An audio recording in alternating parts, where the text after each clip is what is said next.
Hello viewers, I am Deepthi. On your repeated request to make a separate video for topography sheet, today I am going to make that video and I will try my best to make all your doubts clear regarding this and to clear all minute details related with this topic. I have taken this extract from the topographical sheet number G43S10 and easting 62 to 70 and northings 27 to 36. Now our first question is give the 4-figure grid reference of the settlement of Pithapura. So for 4 grid, first the value of easting behind the feature, that is 66 you can see on the screen. Then the value of the northing below the feature, that is 33. So our 4 grid reference for settlement Pithapura is 6633. तो याद कैसे रखेंगे? पीछे वाला और नीचे वाला, तो पिछला और निचला. Now second part of the same part is give the 6-figure grid reference of the point where the 2 metal roads meet the national highway 168. national highway आ रहा है, दोनों roads meet कर रही हैं और place है north west of Gulabganj. So for 6-figure grid reference of the point where these 2 metal roads meet the national highway 168 और वो भी हमने गुलाबगंज के नॉर्थ वेस्ट में वाला पॉइंट ही लेना है. तो first right the 4 grid reference leaving a gap for third and 6th digit. So we will write 64 dash then 32 dash. तो 4 grid तो हो गया 6432, लेकिन 64 के बाद एक गैप है और 32 के बाद एक गैप है. Now place a ruler horizontally from the easting up to the point of reference. जो भी हमारा पॉइंट जहां पर ये मीट कर रहे हैं, point of reference of the feature and count the distance in millimeter and divide it by 2. That is हमारा 10 मिलीमीटर आ रहा है. आप हॉरिजॉन्टल स्केल अगर रखेंगे तो हम इसका इट मीन्स हो जाएगा 10 divided by 2 means 5 and so हमारा थर्ड डिजिट हमारे को क्या मिल जाएगा 5. तो we will write 6 4 and then 5. Now in case अगर यहाँ पर एक और आपके लिए क्लू है, in case an odd number the rule of decimal number has to be followed after dividing the number by 2. तो रूल तो वही रहेगा कि हमने 2 से ही डिवाइड करना है, लेकिन ऑड नंबर के केस में आपको पता है ऑड नंबर 2 से डिवाइड नहीं होगा, तो जो डिवाइड होकर डेसिमल में आएगा उसको हम इंक्रीज कर देंगे. The result will be the next higher number. That is, if the distance from the easting is suppose 7 millimeter है, then divided by 2 it means 3.5 हो गया, and but we will take 4 as the third digit. हाँ, one more important point here, one exceptional case when the distance from the easting is 19 millimeter आ रहा है, तो 19 आपका quite close होगा, total 20 divisions होते हैं, तो 19 means आपकी last digit से बिल्कुल 1 millimeter नीचे रह जाएगा. Then we divide by 2, we get 9.5 millimeter. तो नेक्स्ट नंबर शुड बी 10 होना चाहिए था, बट यहां पर exceptional cases we will write 9. तो यहां पर हम इंक्रीज नहीं करते बल्कि डिक्रीज करेंगे. बाकी जहां भी हमारा ऑड नंबर आएगा हम नेक्स्ट डिजिट कंसीडर करेंगे. नाउ अब सेकेंड इसके लिए आते हैं 6 डिजिट के लिए. Now place the ruler vertically from the northing, सीधा रखेंगे vertically up to the point of the reference of the feature. Count the distance and again divided by 2. Here हमारे पास आ रहा है 1 या फिर 2 भी आप ले सकते हैं. ऑड डिजिट कंसीडर करेंगे तो 1 है, बिल्कुल स्लाइटली सा ऊपर है आपकी जो रेफरेंस लाइन है उससे थोड़ा सा बिल्कुल ऊपर है. तो अगर मैं 1 भी ले रही हूँ या 2 भी ले रही हूँ, डिवाइड बाय 2 करूंगी मीन्स क्या हो जाएगा, मेरे पास 6 डिजिट मेरे पास आ जाएगी 1, क्योंकि मैं 2 को 1 से डिवाइड करूंगी तो भी 1 आएगा. अगर 1 को 2 से डिवाइड करूंगी तो 0.5 आएगा, और हम ऑड डिजिट वाला रूल अप्लाई करेंगे तो 0.5 का मैं नेक्स्ट डिजिट क्या लूंगी, 1 ही लूंगी. इट मींस मेरे को 6 डिजिट में क्या मिलेगा 1. तो हमारा टोटल 6 फिगर ग्रिड रेफरेंस क्या हो जाएगा 6 4 5 3 2 1. Now coming to next question, calculate the area enclosed by eastings 66 to 69 and northings 28 to 32. तो इसमें हमने ईस्टिंग्स को सिर्फ काउंट नहीं कर रहा, आप ईस्टिंग्स पे फिंगर रखिए ताकि इसकी गलती ना हो. तो 66 टू 67 एक ग्रिड हो गया, फिर 67 to 68 and then 69. It means total eastings में पर कितने ग्रिड आ रहे हैं, 3 ग्रिड आएंगे. नॉर्थिंग्स 28 टू 32, तो नॉर्थिंग्स में कितने हो जाएंगे 28 टू 29 1 ऐसे करके हमारे पास 4 ग्रिड आ जाएंगे. तो टोटल हमारे पास एरिया एनक्लोज कितना हो जाएगा, हम ये क्या बन रहा है, रेक्टेंगल बन रहा है. रेक्टेंगल का एरिया क्या होता है, लेंथ इंटू ब्रेड्थ, और यहाँ पर वो ईस्टिंग्स और नॉर्थिंग्स है तो दोनों को मल्टीप्लाई कर देंगे. तो 3 into 4 it means 12 grid square आएगा.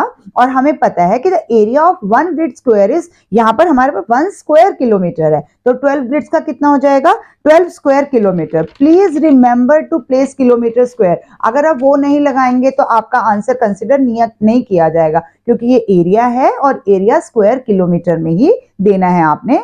टोपोशीट के किसी भी क्वेश्चन में जब एरिया पूछा जाएगा। Next part is which is the most important settlement in this extract and give 4 evidences to support your answer. अब मोस्ट इंपॉर्टेंट सेटलमेंट के लिए आप क्या देखोगे, सबसे पहले सेटलमेंट के लिए आपको रेड छोटे छोटे स्क्वायर्स देखने हैं, जहां पर भी रेड है वही तो सेटलमेंट है ना हमारे पास। तो यहाँ पर आपके पास मोस्ट इंपॉर्टेंट सेटलमेंट जो मैप पे दिखाई दे रही है वो है सिरौरी। तो सिरौरी SIRO आ रही है, आप सर्च करेंगे आपको वैसे भी दिखाई दे रहा है।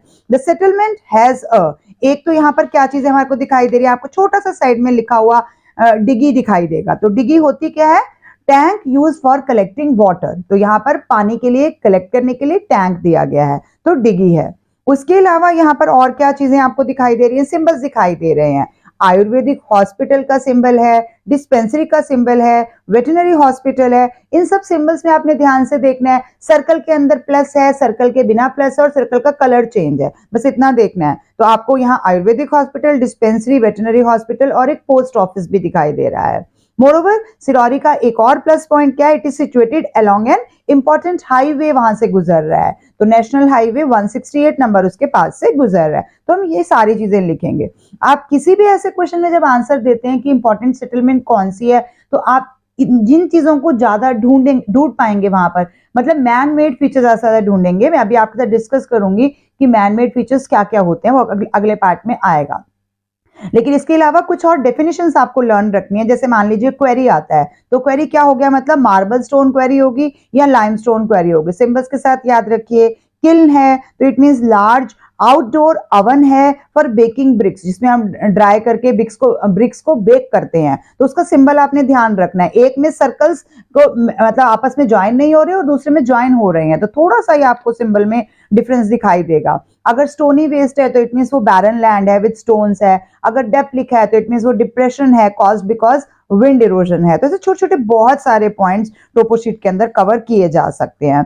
और नेक्स्ट क्वेश्चन इज आपके पास है डी पार्ट में, how can we infer that the region in this extract has a predominantly rural economy. तो रूरल इकोनॉमी होने का क्या हमारे पास यहाँ पर इंडिकेशन है, येलो वॉश, यानी कि yellow area, yellow wash suggests that crop farming is the predominant occupation of the people of this region. Hence it is a rural economy, क्योंकि वहां पर agriculture ही predominant है, farming ही हो रही है। Next part of the same question is give reason that prove that electricity has been provided to the people of this region, कि बिजली आ रही है इस गांव तक। तो आप क्या देंगे, presence of power lines, power lines हैं with pylons as well as power lines with poles भी हैं। Suggest that electric power has reached these rural settlements. तो आप पावर लाइन को अच्छे से जज कर सकते हैं, आपको पता है उसका सिंबल क्या होता है, आप देखते जाएंगे पूरी क्लियर एक स्ट्रेट पावर लाइन यहाँ पर आ रही है।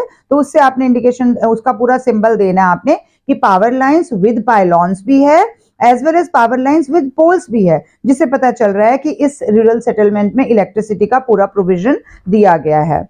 Next E part, calculate the distance along the metalled road from the causeway in grid square 6829, जिसमें आ रहा है, to the junction of this road with the national highway 168, जहां पर ये 168 से मिल रही है। तो अब इसमें डिस्टेंस जो होता है ये हमारे पास डायरेक्ट और इनडायरेक्ट दोनों तरह से होता है। अगर वो डायरेक्ट डिस्टेंस मेंशन करते हैं तो हम डायरेक्टली स्केल रखते हैं, जितनी नंबर ऑफ डिविजन्स आती हैं हम डिवाइडेड बाय 2 करते हैं और हम मेंशन क्या करते हैं कि 2 centimetre is equal to 1 kilometre है, इसीलिए हमारा इतना किलोमीटर का डिस्टेंस आ रहा है। तो यहाँ पर अगर आप और दूसरा इनडायरेक्ट डिस्टेंस अगर आपने मेजर करना है तो आपको थ्रेड दिया जाता है, उस थ्रेड को आपने पूरा रखना है, डॉट टू डॉट पूरा मैच करवाना है। और जिस ग्रिड से आप स्टार्ट करते हैं तो यहाँ पर मेरा कहना है कि आप उस ग्रिड में जहां से आप पॉइंट ले रहे हो उसको थोड़ा सा बाइफरकेट करके, जैसे हम डायगोनल्स बनाते हैं रेक्टेंगल में और एक मिड पॉइंट ले लेते हैं, वहां से उस थ्रेड को स्टार्ट कीजिए। सिर्फ उस ग्रिड के बाहर मत रहिए। जैसे 6 to जो भी इसने ग्रिड नंबर दिया है अभी आपके पास 6829, तो उस ग्रिड के अंदर थोड़ा सा चले जाइए। बेसिकली उस ग्रिड का डायगोनल जहां मीट करते हैं उस पॉइंट से स्टार्ट कीजिए। तो यहाँ पर वो डिस्टेंस हमारे पास आ रहा है 9.9 सेंटीमीटर, डिस्टेंस मैप पे आ रहा है। तो इट मींस 9.9 का हाफ क्या हो जाएगा, 4.95 किलोमीटर। तो यहाँ पर स्केल कितना हो गया हमारा, 2 centimetre is equal to 1 kilometre. ये आपने साइड में मेंशन भी कर देना है ताकि आपको भी गलती ना लगे। Next, explain the significance of the following terms. आपको कुछ डेफिनेशंस भी आई जाती हैं इसके अंदर। जैसे अब सिंपल सा आ रहा है, रिजर्व फॉरेस्ट क्या है? तो reserve forest are protected areas where felling of trees and hunting of animals are not allowed, or you can write prohibited in this area. तो वो रिजर्व फॉरेस्ट हो गया। Second definition is fire line. तो fire line तो बहुत important है, बहुत बार पूछी जाती है। Fire line is a wide clearing और ब्रैकेट में लिख सकते हैं अप्रोक्सीमेटली 5 मीटर इसकी विड्थ ली जाती है। इससे ज्यादा भी हो सकती है, हम अप्रोक्सीमेटली वर्ड लिख देंगे, बट आपकी बुक्स में 5 मीटर ही दिया गया, तो एक 5 मीटर चौड़ा हम क्लियर कर देते हैं जंगल।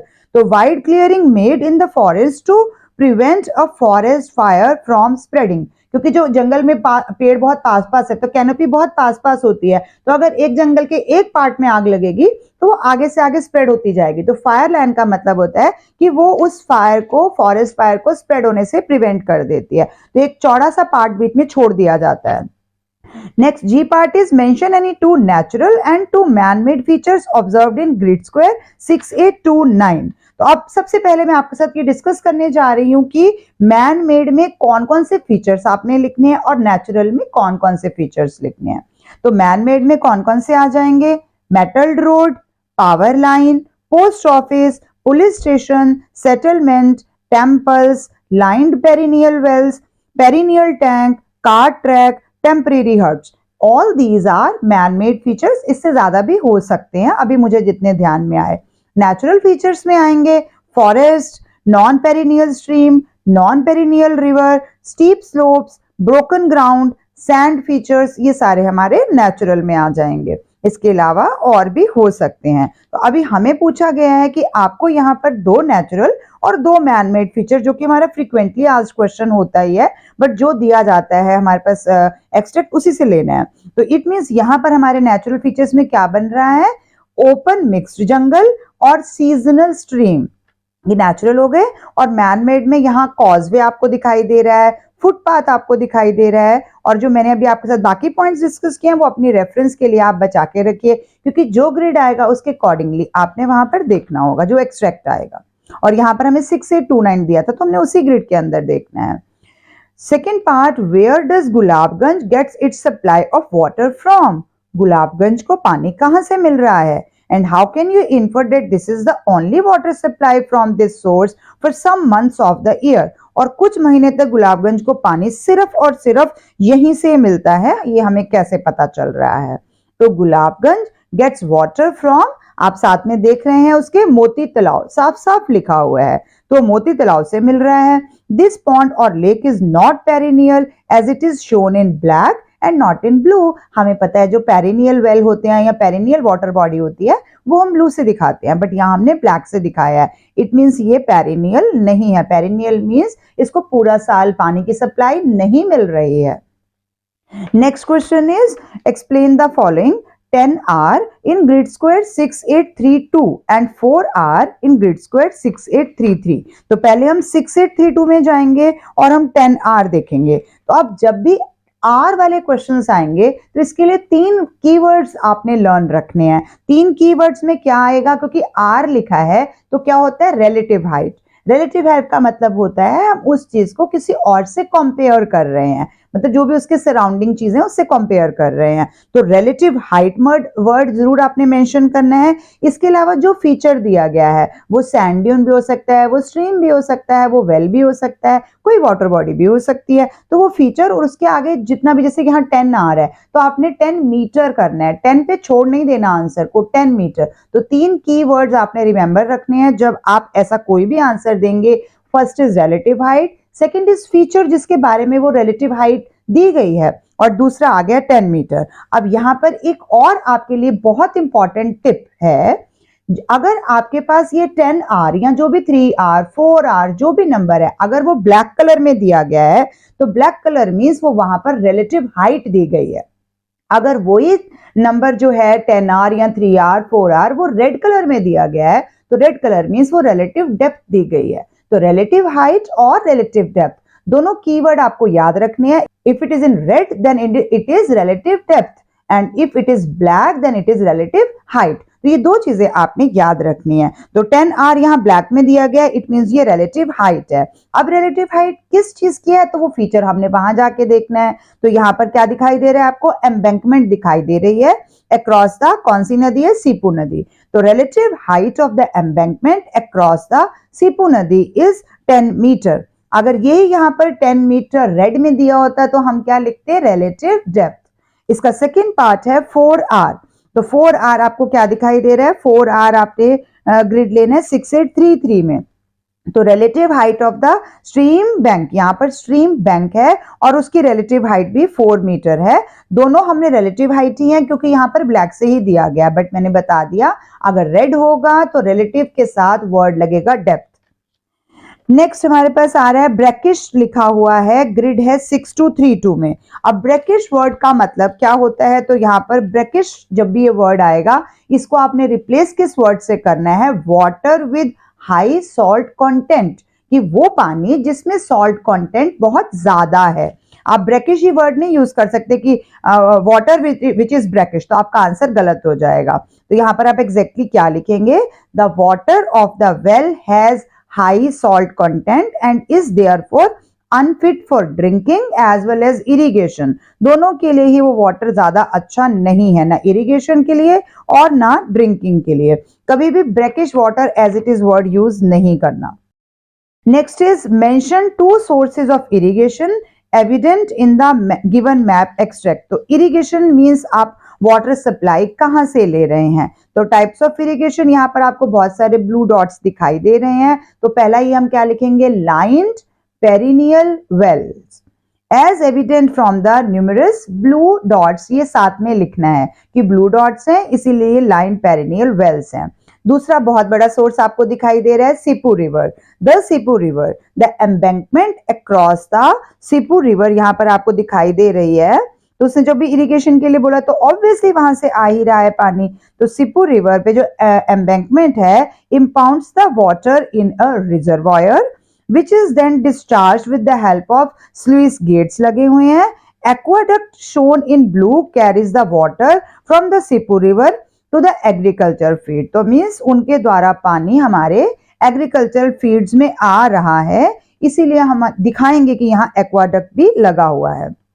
सेकेंड लास्ट क्वेश्चन है, what does 280 in brown in grid square 6329 indicate. तो 280 जो लिखा है इसका क्या मतलब है, 280 इन ब्राउन इंडिकेट्स क्या है, ये कंटूर लाइन है। जो भी ब्राउन कलर में दिए होते हैं ये कंटूर लाइन का फीचर होता है।